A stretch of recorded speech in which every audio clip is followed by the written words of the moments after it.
Very nice to see you all. We have 3 speakers today. Maybe the slides first. Okay. We get the technical things out of the way. Right. I am Bill Carroll from University of Victoria. Good morning, everyone. Great to see everybody. So I've just prepared a short paper, basically, for our roundtable this morning. And I'm thinking in terms of vectors of crisis. The goals of the paper are really to just look at the recent trajectory of capitalism, and in view of that, reflect on the current conjuncture. So the way I'm seeing things, there are 4 interdependent vectors of crisis. And vectors is maybe not the best metaphor, it's not terribly dialectical, but in any case, these are the things that I'll be talking about in the next few minutes. A decline of U.S. hegemony, reemergence of an anti-imperialist bloc, changes in the structure of capital and states, and climate breakdown. You can see there's a lot of changes in the structure of capital and states in the recent decades. So to begin with the geopolitical economic vectors, in the first place, the decline of U.S. hegemony. In this case, of course, we can see the declining economic dominance of the United States since the 1970s, increasing resort to hard power with decreasing impact. And there are key pivot points in all of this, running from the Nixon shock in 1971 right up to Trump 2.0 and a new kind of American imperialism. There are contradictions in American hegemony that are feeding this first process, right, of decline. And it's a well-known kind of story, if you like. Competitors eventually benefited from the new productive forces, gaining a competitive edge already in the 70s and 80s. This is evident. US-based transnationals offshored industrial investment, eventually weakening the domestic industrial base. Dollar hegemony further eroded domestic industrial accumulation, as growing trade deficits were counterbalanced by financial profits from abroad. Deepening fiscal crisis of the state. The dynamics weakened the material basis for US global dominance, unleashing a return to rivalry among the great powers. Second geopolitical economic vector is the reemergence of an anti-imperialist bloc. And of course, we remember the trilateral defeat of the non-aligned movement in the 1970s, and later the Soviet bloc, the Washington Consensus, the neoliberal era that I'll be talking a bit about. But there's also a process in this of uneven and combined development, which involves the selective industrialization of the global South. And that's important materially to the reemergence of an anti-imperialist bloc. And of course, the most evident aspect of this is China's rise and opening in the 1980s and 90s, but we can also see it in Russia's recovery from abject vassalhood more recently. And indeed, in the formation of groups like the BRICS, other organizations and initiatives, all of which, indicate this kind of formation of an anti-imperialist bloc, in my view. Okay, so what about changes in the structure of capital and states? This is probably more than one vector, but I'm sort of grouping all these things under one heading. So, of course, we can talk about neoliberalization as a major aspect of change. Politics of deregulation, privatization, regressive tax reform, attacks on organized labor. All of this deepened capitalism's tendency toward extreme inequality and oligarchy. And of course, David Harvey and Warren Buffett are agreed that there's a new class war, and as Warren Buffett has put it, my class is winning. In the global north, neoliberalism, in fact, defeated and colonized social democracy. The left became weak and disoriented, as we know. Okay, so another aspect of this political economic vector, if you like, is course, financialization, closely tied to neoliberalization. Increasing dominance of finance, child of neoliberal deregulation, growing instability, and speculative bubbles that we found moving forward. We're on the verge of a massive financial crisis right now. And of course, we have a system of casino capitalism. Most capital accumulates in financial form now, so we have an overaccumulation of fictitious capital, particularly in the present moment, I would say. Deepening financial crises is the outcome of all of this kind of financialization process. Right? And then there's, tied to both neoliberalism and financialization, is globalization. And globalization promoted a tendentially borderless world, right? This was the utopian vision of globalization. And in this borderless world where capital holds the cards, to use Trump's metaphor, you have this increasing structural power of capital lodged in offshore financial and transnational corporations under the control of an incipient transnational capitalist class. Capital's enhanced structural power obliged governments to neoliberalize. And this is done, both in terms of structural power, but also instrumentally in terms of lobbying and various kinds of pressure through trade agreements. And then under the rubric of globalization, we can also notice the offshoring of industrial capital, which weakened working class power in the core in a race to the bottom, while rejigging the circuit of industrial capital under the control of imperialist finance. Okay, so the next aspect of this subheading of the sort of political economic changes in the structure of capital in states is the rise of surveillance capital and surveillance states. So this is more recent in the period, I would say, but it creeps up on us, right? The close connection, as Midori Ogasawara has said, between capitalist democracy and imperialism meant that democratic institutions developed in the capitalist core in step with surveillance of the colonized, and then building on that and on the global apparatuses of surveillance that were consolidated during the First Cold War, using emergent technologies, particularly information technologies. We have a kind of authoritarian surveillance that becomes routinely practiced in the shadow of the early 2000s war on terror. I want to also call attention to another change in the structure of capital in states and indeed civil society, and that is the postmodernization and fragmentation of the public sphere. So, of course, Frederick Jameson famously developed his analysis of postmodernism in the early 1980s. He says it emerges in a late 20th century globalized, consumerist, media-saturated economy. And the point here is that capital invades the cultural realm and commodifies all kinds of things, changing, through these fully integrated capital circuits, developing new postmodern sensibilities, which become culturally dominant. By the current century, we have the development, of course, of the internet, cloud capital, as Varoufakis calls it. All of this accentuates postmodernization and the fragmentation of the public sphere.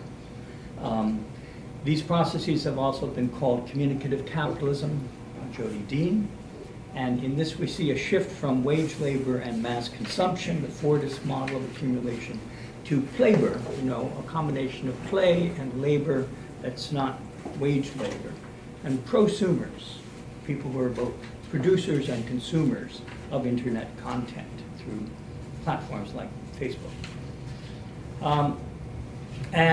Finally, the whole echo chamber effect, right? The development of self-sustaining echo chambers that subvert the basis for a kind of informed citizenry that communicates with each other in a deliberative democracy. So it's more difficult to practice a basic kind of liberal democratic form of democracy within the new postmodernized information or communicative capitalism. There are related life road transformations in all of this, where in the core capitalist economies in particular, these developments have amplified what Michael Leibowitz called atomization, in the sort of the way in which markets tend to divide us into these monads of commodity consumers and producers that recognize their interests simply as existing within market relations and not really going beyond that conception of the world. Related to that is a feeling of real helplessness that people have as they feel they can't make a difference, their political agency has been removed, and disempowerment, weakening left agency. So that's an important challenge that I think the left faces in the wake of these structural developments and cultural developments. Also, a major life road transformation, of course, related to the deepening miseration and precarity of the working class is how that has fed far-right movements tapping into both pre-modern forms of racism and sexism and postmodern irrationalism. And then finally, as a kind of recent development within capitalism, and by recent I mean the last few decades, we have the clear climate breakdown, the obvious symptoms of that becoming worse and worse, and the contradictions in terms of climate breakdown have inspired a diverse array of movements for climate sanity, sharpening hegemonic struggle as fractions of capital shift from stage 1 to stage 2 denialism, meaning that they now accept the findings of climate science, but they deny the clear political implications of those findings. And then from fossil capitalism, we have a shift to climate capitalism, which is based in this kind of new denialism that basically some sort of silver bullet technological fix will bail us out, along with market and financial market solutions for all the central issues concerning the climate crisis. And the point here is to ignore the underlying relations of production that, of course, climate capitalism wants to preserve. Right? So climate capitalism's major problem is that its pace of change is glacial. It's far too slow, and particularly given capital's growth imperative, climate capitalism cannot work as a solution to the deepening climate crisis. Okay, so let me say a bit about the conjuncture we're in right now. How are the four vectors that I've just talked about, and maybe there's more than four there, informing agency in our contemporary setting? Well, first of all, decline of U.S. hegemony. We now obviously are facing Trump 2.0, rebooting of U.S. imperialism, focusing, I would say, on the Western Hemisphere, really shoring up U.S. dominance in this part of the world, striving to restore American dominance through economic warfare, to isolate China, to restore an industrial base behind a tariff wall, but without industrial policy. Well, that's not going to work out. To maintain dollar hegemony while mitigating looming bankruptcy of the American state through devaluation combined with sanctions against de-dollarizing actors.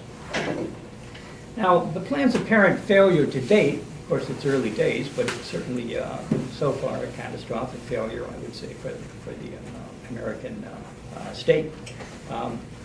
But this apparent failure reflects the weakened position of the American imperial state. The reality of de-dollarization puts a Best Buy stamp on the exorbitant privilege that has underwritten American hegemony, including its enormous military, which has to be financed. Deeper crisis looms for the United States. I think we can reliably predict that. I'm not saying exactly what it will look like, but it's not. You've got about 1 minute. Okay, thanks, John. Well, let me quickly move through these other themes. So the reemergence of an anti-imperialist bloc the incipient reality of a multipolar world is what we're talking about here. And of course, the important role of China as a socialist Trojan horse within a weakened capitalist order, leading several major initiatives which are gaining traction. The quickening pace of de-dollarization, the creation of alternatives to imperialist institutions, opening space in various ways. Changes in the structure of capital and states. Here I would point to financialized neoliberal globalization having reached its limits. The imperialist bloc is riven with conflict as neoliberal technocratic management faces off against right-wing populism and fascism. Neoliberal democracy has morphed into authoritarian neoliberalism. Social democracy has become neoliberalized. The socialist left is largely missing in action in the north, but resurgent in parts of the south.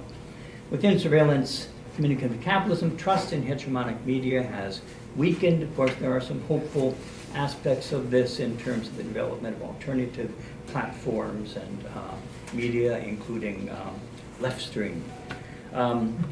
Then with regard to climate breakdown, the last of my things, my 4 themes, obviously hothouse Earth is here, it's arrived. The long-standing ineffectiveness of elite negotiations at COP are now exacerbated by Trump as a climate denier-in-chief.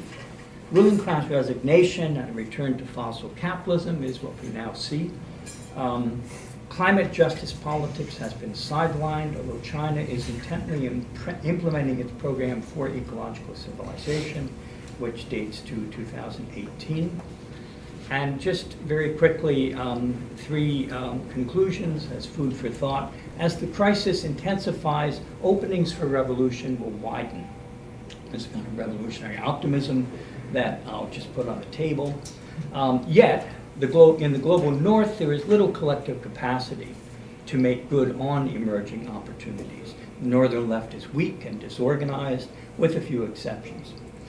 The action is at the weakest links of a disheveled international system.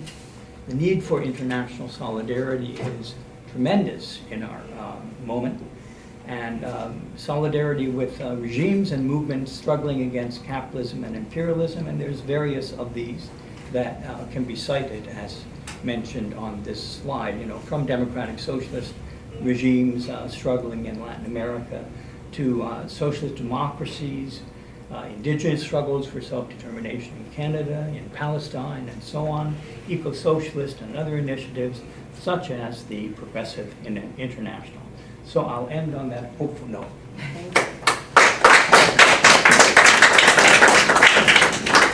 So we have 3 panelists, so we'll save questions until after the 3rd panelist. And it's my pleasure to introduce to you Dr. Herman Rosenfeld. Not a doctor.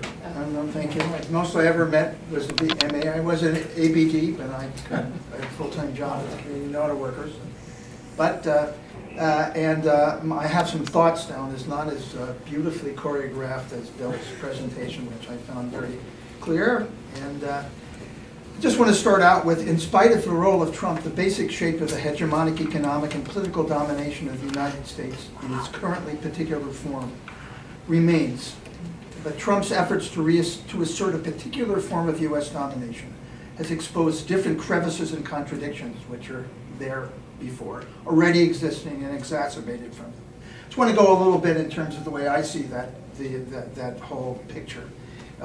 Partly emanating from the crisis of the 1970s, of capital's attempt to rejig from that moment that Bill mentioned, and also it's part of a decade of efforts by the United States to actually build a version of a relatively seamless capitalist world economy. Rather than direct control of actual territorial colonies, the U.S. exercises a leadership role in the world of politically independent capitalist states in the global north and south, unfortunately, that commit to the enforcement of neoliberal capitalist rules, especially free movement of capital, national treatment for capital, more or less deregulated finance. And I don't believe that finance, although finance always breeds crisis, finance is an integral part of capital, private capital accumulation, and has been for the last 100 years, over 100 years. Relative independence of central banking, acceptance of the U.S. as an enforcer and the financial leader, and the U.S. Fed and Treasury as lenders and safe haven of last resort, although that's something that's interestingly changing. And militarily has been led and enforced by the relative unilateral dominance of the U.S. with military bases around the world. John, you mentioned that in the conversation last night. And they're still there. And the key role of the U.S. state in initiating, overseeing, and enforcing this system. And its current situation, as I mentioned, devolves partly in its particular form in terms of neoliberalism, the modern form of globalization, and those other characteristics come from efforts to address the contradictions in the 1970s. What are some of the contradictions inside the United States that are driving some of the, necessarily shaping Trump, because you never know about that bugger, but you know, its imperial domineering role and the contradiction within the capitalist class itself. Some of its interests of the U.S. bourgeoisie historically that don't always coincide with the internationalist role and the dominant capital interests who move in that direction. There's always been this contradiction within the American ruling class. Particular sectoral and other interests and the larger role of overseeing capitalism as a whole. Look at tech. The tech capitalists are moving in a particular direction, manufacturing capitalists, and auto. Those who value U.S. domination in all spheres and neoliberal proponents of free trade who identify with this liberalized world and those who react against it. And the dominant, and those who see China as a monstrous competitor and those who have a more conciliatory, if competitive, approach.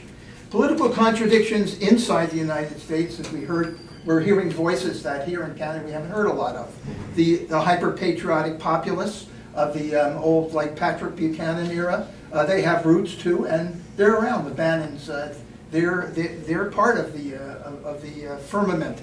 Liberal Democrats, the MAGA constituency, which is a very mixed constituency, includes some of the backlash elements that Bill and we all know refer to, but also they have to do with some of these upper petty bourgeois elements, people who resent other people doing well, but also a segment of working class people, similar analogous segments that exist in other countries to the effects of neoliberalism on their lives.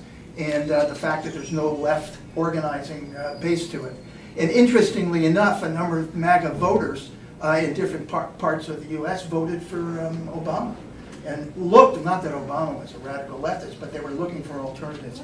And in every country, including Canada, we have similar phenomenon taking place. And plus you have the crusty old Republicans who are still obsessed with debts. The Republican majority opposes taxing the wealthy and leads to a particular concern about debt. Today in the New York Times this morning, Adam Tooze had an article which talked about that particular problem. Then there's Trump, hyper-patriotic and fashions himself as leader of the victims of neoliberal globalization and fashions the U.S. role in managing the world system as a burden, sees the balance of trade, the negative balance of trade as a measure of weakness, when in fact it's a measure of strength, because it means that it relies on the domination of the American dollar and the fact that more or less treasury bills are seen as fiat money. And looking after its own interests, in particular the cost of globalization itself. Tariff regimes are not the result of an ongoing crisis. I have to disagree with that component. The dominant fractions of the U.S. capitalists are doing quite well. And there is little resistance from the working class or left, which in fact might have pushed crises there. The result of political opportunism, I'm talking about Trump, the MAGA base with its backlash components to promise certain sections of U.S. capital domination. I read this morning in a bullet that, in an article written by this professor in South Africa, that this is also a response to the perceived challenges of U.S. power and an effort, as a kind, she quotes, a brutal new form of national domination, which is elements of the U.S. ruling class aspire to, which helps to explain the Doge cuts to trappings of U.S. soft power, like USAID. And then, of course, you have those other things that are taking place, the dramatic cuts to state regulation, privatization, social welfare, the threats of more authoritarian government, some people call it fascist, the deportation and incarceration machine for immigrants, and it's not clear whether there will be a retreat around the tariff regime. Certainly they run the bond market scared, and that's scared shitless for Trump and his backers. In Canada, there just very might well be a new free trade agreement, which will strengthen the U.S. Interests in a particular way, but won't really challenge all of this talk about delinking from the United States. We'll get to that in a second. But the latest U.S. budget cuts taxes for the wealthy and will increase U.S. debt. And even though the U.S. debt is not been a real problem, as long as the Treasury bills are, the U.S. dollar is the fiat money, but at a certain point in time it becomes a problem. And then there are other issues, some issues that Bill mentioned, which are very real. The one unilateral power of the United States has resulted a natural evolution of the world economy in other ways. The rise of the developmental powerhouse of China as a potential competitor to the U.S., but right now looking to develop, access technology and resources commensurate with its power as an authoritarian developmentalist capitalist power that uses that power of the state through the political instrument of the Communist Party to further its development and defense. You notice I didn't say imperial, I didn't say expansion, I said development and defense, because I think that's really what this is now. Hardly representing an alternative social system to capitalism, as one might have argued at a certain point in time the USSR was, it has no desire to replace the dollar with the renminbi and constantly calls on the U.S. to resume its role as the minder of free trade world, if you look at some of the speeches that Xi Jinping has made over the last few years. As well, the BRICS are developing, that include Russia and China, but also don't yet represent a political challenge to the U.S., and the talk of an alternative currency, while being thrown up in the air a number of times, really hasn't happened. And even the euro doesn't really pretend to replace the dollar. Russia is also not an economic challenge at all, but its refusal to allow the U.S. to surround and potentially dismember it in Ukraine, driven not by Republican hawks, by Democrats. Its dependence on fossil fuels and nuclear weapons remain a big challenge.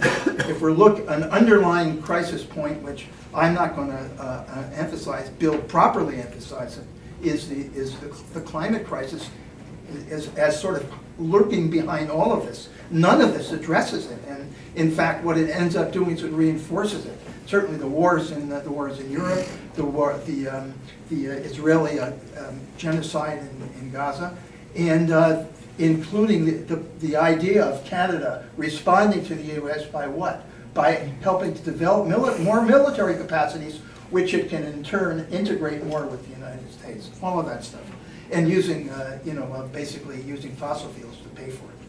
The rise of the right wing. I just want to emphasize the rise of the right wing opposition to neoliberal globalization is not new. I mentioned about Buchanan. I remember when we were on the left, were denouncing what was happening with the right to capital to move everywhere and stuff. And I was in South Africa giving a talk, and there was this German exchange student. She comes up to me after and says, the people on the far right are saying a lot of those same things, and that is based on the hyper-patriotic components and in the capitalist groupings that are based upon in those sectors. The rise of right-wing populist parties across the world, or effects of liberal capitalism on the working class, reflect the effect of neoliberal capitalism on the working class, and there's no options for working class people politically. The center left or the social democratic components that have been in power have clearly sponsored globalization, and working class people are open to other kinds of demagogic explanations, and the right has taken. I think that's one of the main reasons why the right has succeeded everywhere in the world, except for some exceptions. And the other component, there's been no socialists left capable of addressing some of the breakdown components that Bill mentioned in terms of the segmentation of the working class, the lack of familiarity of working class people with any kind of left ideas or experiences because of all kinds of reasons, and the lack of of socialist organizations and parties and ideas moving around. So I just want to stop with just one other point about Canada. And it's interesting how Carney ran on the standing up to the U.S. imperialism. He didn't say imperialism, standing to U.S. dependence. And they talked about delinking, and everything they're doing is reinforcing the components which drove the Canadian bourgeoisie in bed with the United States, or increases more of it. Part of it is a lot of posturing in order to negotiate a new NAFTA around, particularly with auto, to go back to the status quo ante. It's good that I would think that they have counter tariffs or pressure. However, their goal, that's one of the components of their goal. But delinking for them is dramatically increasing resource fossil fuel development for enhanced trade dependence with other partners. Arctic development through this and military, and of course, what about the people who are living in that area, the indigenous peoples, running roughshod over indigenous people or seeking to buy them off, and this class differentiation in indigenous communities and indigenous nations, industrial strategies which enhance contributions to the military. Interesting article in one of the newspapers, I think in the Globe, by the guy who is the head of the automotive parts manufacturers, Volpe. This isn't the one about developing a Canadian car. This is the one about becoming expertise at developing industrial capacities to contribute to the technological militarization that needs to happen if you're going to oppose Russia and China. Paying for it through spending cuts, and also climate change becomes, in spite of the, I agree with the general tendencies that Bill was saying, but it's interesting that right now, this strategy is a fossil fuel-based strategy. It's based upon going back on pipelines. If you turn on CBC, that's fine. There's a clip with Danielle Smith talking about how she can't wait to have a private, bitumen pipeline. And climate change, they say we also want to move towards climate change. This is really a despicable move. Now this presents an opening to the left, not that we can really challenge it because we don't have any military, we don't have any political base, we don't have a place in the working class. Things like converting existing and the kind of potential kinds of stuff they're building into components that can help build a climate-friendly, sustainable, social economy-based transformation, they're not there. And we need to call for those things, at least to have it out there. The idea that the U.S. has screwed us so bad through Trump so bad presents an opportunity for people to hear what we're having to say. Not just elbows up in terms of, these people are using that, Carney uses the same shit, ideological stuff. It's an alternative of what Canada could look like if we had a different social system, and we need to move in that direction. And I think for socialists that are coming here, think about how we can get some of these ideas out there and not be afraid of them because we'll be called nationalists.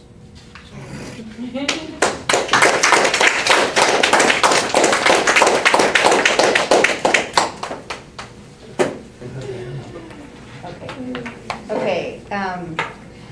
I'm Priya Gupta. I'm from the McGill Faculty of Law. You might have heard of us last year because we unionized and went on strike. So I wanted to say that because Socialist Studies was actually very supportive of us and of the encampment that we had at McGill. The encampment students and Ample, our union, had asked Congress not to be held at McGill, or Congress to leave McGill when they were going to be held there last year. And Calls and Socialist Studies were the first ones to respond and say, not only will we leave McGill, but we won't be part of Congress in the future. So, I mean, I haven't been a part of this network before, but it's a really incredible act of solidarity. So thank you for all of you who have been building Socialist Studies all these years. Thank you in particular to John. I mean, you brought us all together, this I don't want to say motley crew because that sounds bad, but I actually like motley crews. Yesterday and today in 2 panels, and you don't center yourself or your own work. It's an incredibly active generosity. All of this organization that you're doing from all these places, Victoria and Vancouver. John, it's really, I'm so happy to have met you. So here we have this round table, and I thought I would just kind of frame it a little bit in terms of the questions that I've been thinking about and try to have some linkages to the discussion that we had yesterday in the really wonderful panel in the morning. So this topic, of course, is capitalism and Trump. I come at this primarily from the standpoint of racial capitalism. So just because we are in a classroom, I thought I would define that before I go into some of the substance. There's a lot of different takes on racial capitalism. My favorite tend to be from Gargi Bhattacharya and from Jody Melamed. And I'll just read you part of Melamed's definition here. The term racial capitalism requires its users to recognize that capitalism is racial capitalism. Capital can only be capital when it's accumulating, and it can only accumulate by producing and moving through relations of severe inequalities among human groups. Capitalists with the means of production, so now she lists all these binaries. Capitalists with the means of production / workers without the means of subsistence, creditors, debtors, conquerors of land-made property, that's like a whole story in and of itself, land-made property, the dispossessed and removed. These antinomies of accumulation require loss, disposability, and the unequal differentiation of human value, and racism enshrines the inequalities that capitalism requires. So, just to reiterate, we have all these antagonistic binaries. Capital needs that in order to accumulate. Racism then enshrines that inequality, right? It entrenches those binaries, it worsens them, it perpetuates them, and so on. So I think that when we look at different scholars of racial capitalism, and we have that in mind, then we can see that one of their really important contributions, particularly for the ones who study slavery and colonialism, is the ways that they show that these processes are ongoing. So they weren't precursors to capitalism, but instead they were constituents of it. Some of the research that I've really enjoyed the most in this area has been around the financialization of enslavement. And in particular, there's been a lot of careful work done with primary documents showing how mortgages were taken out on enslaved people in the American South that then were packaged into, so mortgages are taken, that's already shocking enough. I mean, I shouldn't go so fast. Already shocking enough in order to expand agriculture in the South. Those mortgages were bundled together into bonds by banks in the American South, such as one particular one in Louisiana, and those bonds were sold all over the world. And some of the beneficiaries of those financial instruments continue to benefit from that. So there's been a lot of really important work done on the continuation of benefit from slavery in places like insurance companies or like some of the wealthy families. Anyway, that's all just to introduce racial capitalism. What I actually want to talk about today is the other part of it. So the ongoing nature of colonialism or colonization, drawing a little bit on Patrick Wolf there.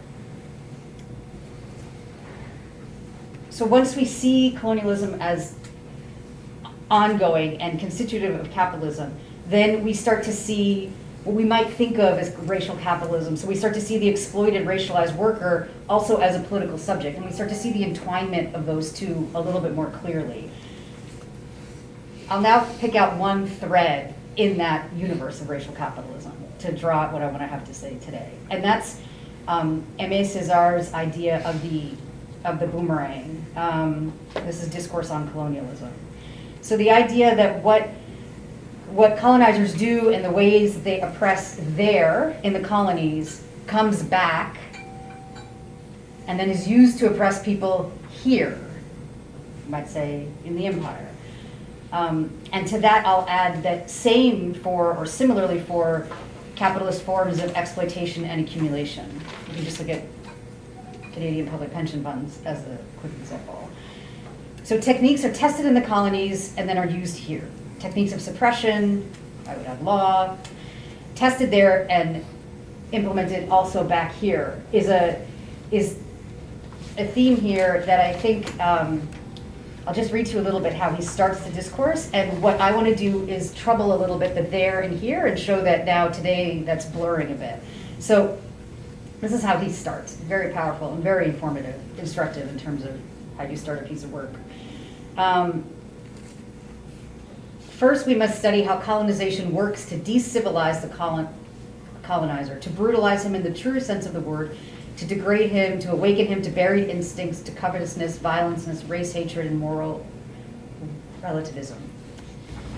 At the end of all the racial pride that has been encouraged, the boastfulness that has been on display, the poison that has been distilled into the veins of Europe, and slowly but surely the continent proceeds towards savagery. He's talking about Europeans now.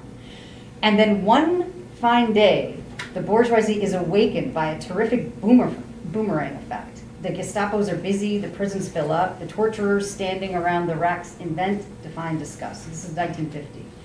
People are surprised, they become indignant. They say, how strange. But never mind, it's Nazism, it'll pass. And they wait and they hope. And they hide the truth from themselves. That it is barbarism, the supreme barbarism, the crowning barbarism that sums up all the daily barbarisms. That it is Nazism, yes. But that before they were its victims, they were its accomplices. That they tolerated that Nazism before it was inflicted on them. That they absolved it, shut their eyes to it, legitimized it, because until then, it had only been applied to non-European peoples. That they had cultivated that Nazism, that they were responsible for it. And that before engulfing the whole edifice of Western Christian civilization in its reddened waters, it oozes, seeps, and trickles from every crack. Okay, so we have that, I think, really powerful beginning and illustration of understanding his primary argument, which is that the roots of fascism were, in fact, in colonialism. And here, I'll talk about two illustrations in the States in particular, but elsewhere too, that I think show how that boomerang is in effect today, but also how we might think of spaces in the global north as like global south within the north, which lots of other people have talked about. So the idea that it's not, like the there isn't necessarily there geographically, but it's here too. So one is on the surveillance and the technologies of oppression. And here I was really, really inspired by Midori's work yesterday. And I wanted to kind of introduce you to, if you didn't already know, this really amazing, absolutely amazing advocacy group called Stop LAPD Spying Coalition. They've been working for decades on activism against the way that the LAPD brutalizes people. They're located, the actual nonprofit is located in Skid Row, which in itself is powerful, and it has all these connections to the community. For 20 years now, they've been showing how the LAPD increasingly experiments, and you'll see if they look at the primary documents using the word experiments in Skid Row, and then from that into LA, California, and so on. And so they have particularly studied the use of facial recognition, like LAPD going around with cars that have cameras that then pick up people on the spot by using facial recognition. They have a whole method of analyzing this now where they talk about how the PD is watching you, data processing you, computing you, and then targeting you, meaning bringing you in. But what they do is they also tie this to where else it's happening. So if you look at their website, they have like a link to one of their projects, the architecture of surveillance, and they detail like what is facial recognition, how has the LAPD been using it since 2004 at least, where do they use it? We all know it. They use it in MacArthur Park first and then elsewhere. Which personnel have been using it? But interestingly, other agencies that use it, and they list Israeli National Police, Israeli Defense Forces, LA County Sheriff's Department, Chicago PD, Detroit PD, other places, Israel, Palestine, Hong Kong, Detroit, Chicago, and then they go on. They also then list the profiteers, AnyVision, Nevin Vision, which is Google, Motorola, General Electric, Hamilton Pacific, and it goes on, Microsoft, it goes on. It's just a really powerful example of showing how what is literally thought of experimentation expands. Experimentation in what we might think of as a little part of the global south and the north, given Skid Row. On that, there have been, increasing attention to how the Israeli police trains local police from across the United States multiple like municipal level and state level police go to Israel. I mean, like, just in an article from Amnesty in 2016 lists like 12 states, and that was already 9 years ago.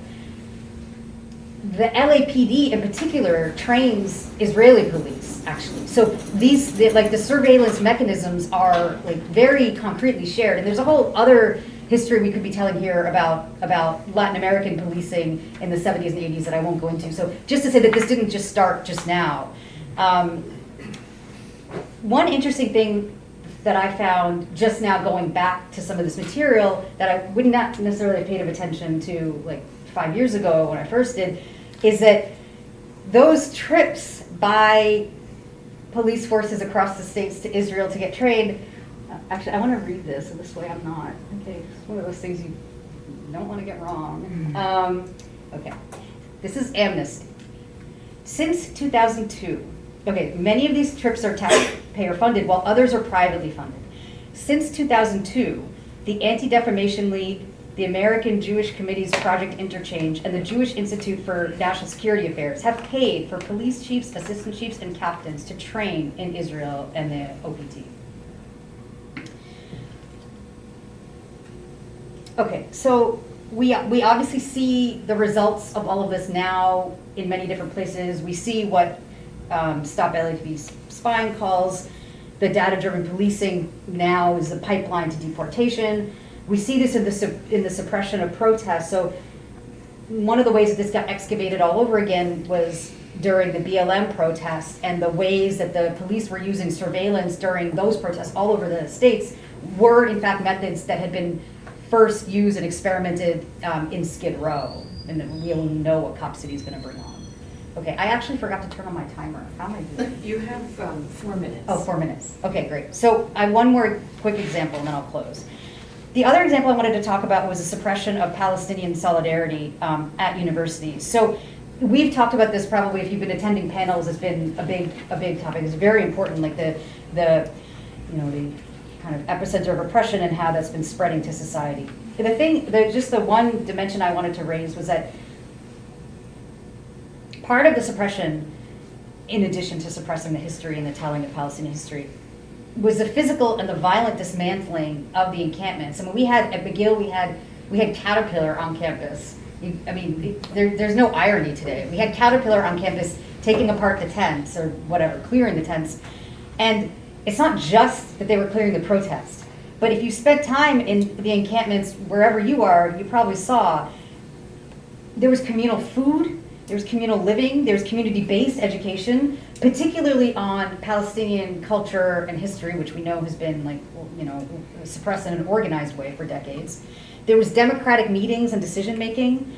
The McGill encampment had an absolutely beautiful library. It was such a peaceful, magical place. There were strings with zines hanging down and lights. There were books that had been donated, many books. There was art. There was like paintings of roses. It was absolutely beautiful. And I don't think it's a coincidence that these are the things that we just listed.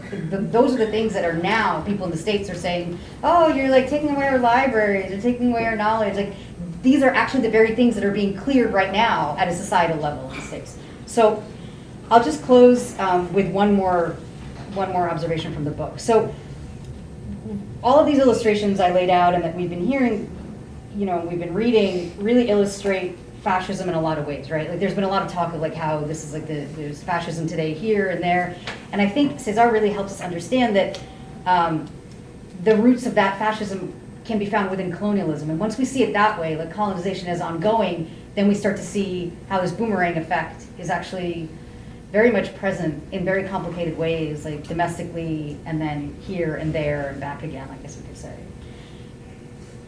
The second argument that he makes is on revolution. So I'll just read you very briefly, and then that's it. Robin Kelly's part of his introduction here. Cesar was neither confused about Marxism nor masquerading as a Marxist when he wrote Discourse. On the contrary, he was attempting to revise Marx along the lines of his predecessors, such as Du Bois and M.N. Roy, by suggesting that the anti-colonial struggle supersedes the proletarian revolution as the fundamental historical movement of the period. And this is the part that I find it really interesting. The implications are enormous. The coming revolution was not posed in terms of capitalism versus socialism, but in terms of the complete and total overthrow of a racist colonialist system that would open the way to imagine a whole new world.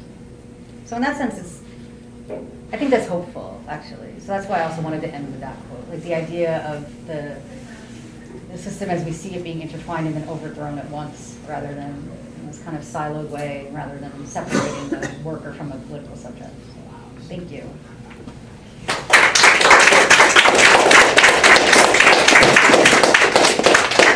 I'll move in. So I'd just like to thank the organizer, John Price, and the three speakers, Bill Carroll, Herman Rosenfeld, and Priya Gupta. So thank you very much, John.